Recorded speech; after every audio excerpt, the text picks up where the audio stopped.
Hey, what up, Dodgers Nation? Doug McCain here. You can follow me on Twitter and Instagram at DMac_LA. For all things Dodger baseball all postseason long, be sure to hit that subscribe button, hit that notification bell, and if you want to see us post even more Dodgers videos, smash that like button. And as always, I want your takes down below in the comment section. Today's Dodgers Nation question of the day.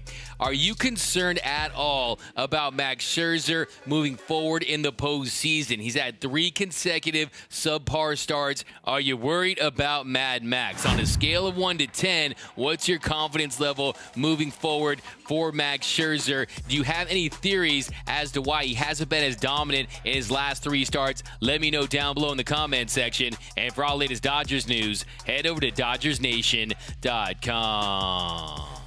So there's no doubt about it. Max Scherzer has been magnificent ever since the Dodgers acquired him at the MLB trade deadline. He ended up pitching 68 1/3 innings pitched after he was traded to LA with a 1.98 ERA, a .820 whip. He was fantastic in the regular season, but his final 2 starts, he didn't look like Mad Max. In his last 2 starts, he pitched 10 1/3 innings, gave up 10 runs, and then yesterday, he ends up going 4 1/3 innings, had 4 punch outs, gave up 1 earned run, and that was on a wild pitch. And it's not like he was terrible last night. It's not like he got rocked, he got chased early in the game. He ended up giving up 1 earned run on that wild pitch, gave up 3 hits, but what was missing was those missed bats. Last night he finished with 15 swings and misses in 94 pitches, 4 1/3 innings, had 4 punch outs. Now compare that to when he faced the same Cardinals lineup on September 6th. He had 13 punch outs and 25 swings and misses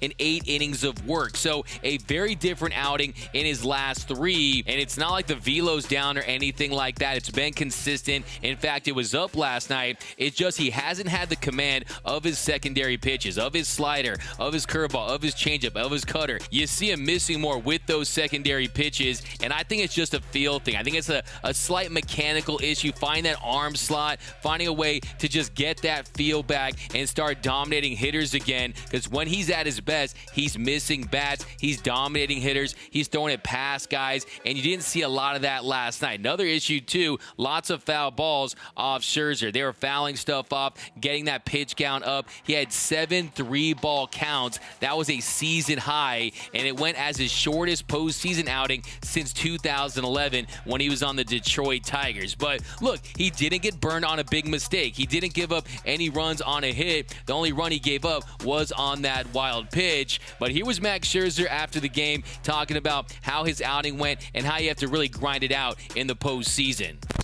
Yeah, I was just pitching on pins and needles. I gave up that early run in the first, and just in my mind was just keep it out of a 1-run game. And then all of a sudden it became a tie game.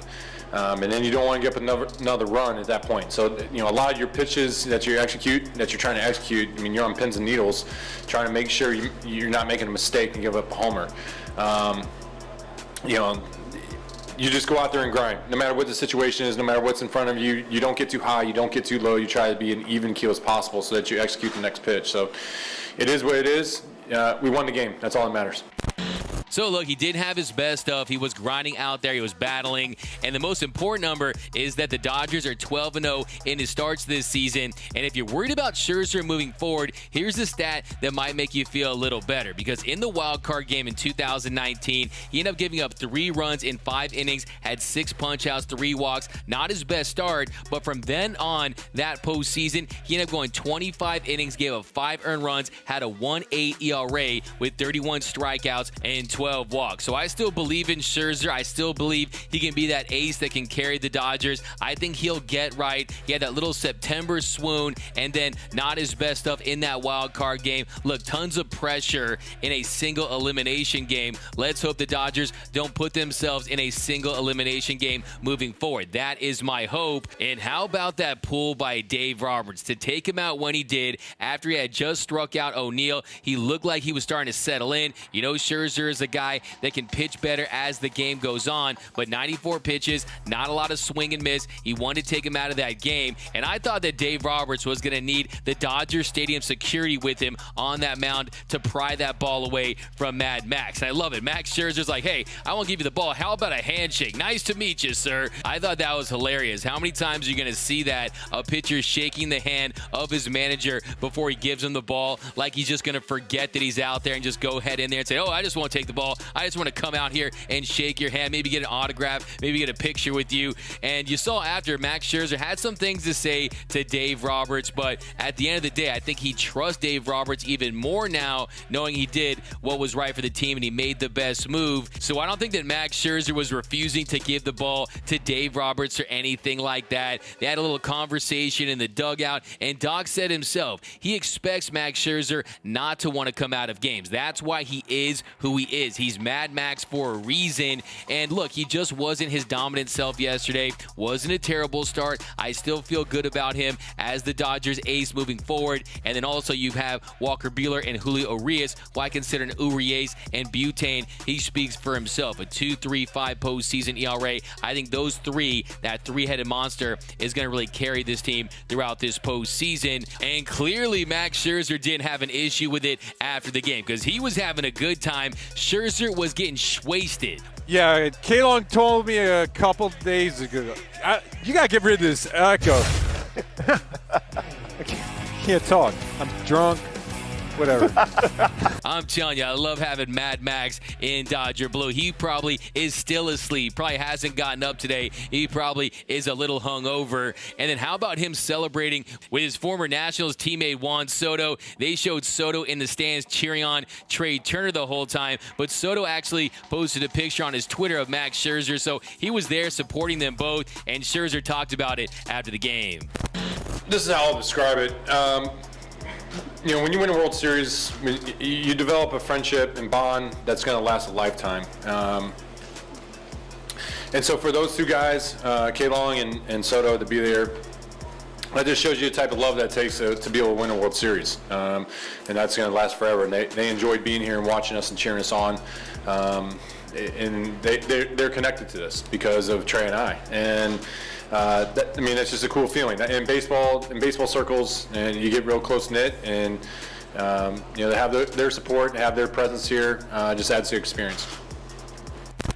And then how about a little Max Stradamus? After the game, Scherzer said that he told Joe Kelly that Chris Taylor was going to hit the walk-off.